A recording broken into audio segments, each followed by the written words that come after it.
નમસ્કાર ખેડૂત મિત્રો, આપ સૌનું સ્વાગત છે ખેડૂત વેધર અપડેટ 24માં. ચાલો જાણીએ આજે સમગ્ર ગુજરાતના હવામાનની તાજી માહિતી.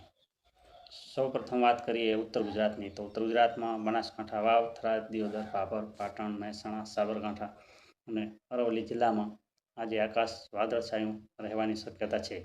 ઘણા વિસ્તારોમાં હળવાથી મધ્યમ વરસાદ અને કેટલાક સ્થળોએ ગાજવીજ સાથે વરસાદી ઝાપટા પડી શકે છે. હવે વાત કરીએ મધ્ય ગુજરાતની. તો અમદાવાદ, ગાંધીનગર, ખેડા, આણંદ, વડોદરા, પંચમહાલ અને દાહોદ જિલ્લામાં પણ વાદળછાયું વાતાવરણ સાથે છૂટાછવાયા વરસાદની શક્યતા રહેશે. દક્ષિણ ગુજરાતમાં વરસાદની પ્રવૃત્તિ વધુ સક્રિય રહેવાની સંભાવના છે. સુરત, નવસારી, વલસાડ, ડાંગ, તાપી, ભરૂચ અને નર્મદા જિલ્લામાં મધ્યમથી ભારે વરસાદ કેટલાક વિસ્તારમાં નોંધાઈ શકે છે. સૌરાષ્ટ્ર અને કચ્છમાં રાજકોટ, જામનગર, દ્વારકા, પોરબંદર, જૂનાગઢ, અમરેલી, ભાવનગર, મોરબી, કચ્છના વિસ્તારમાં છૂટાછવાયા વરસાદી ઝાપટા પડવાની શક્યતા છે.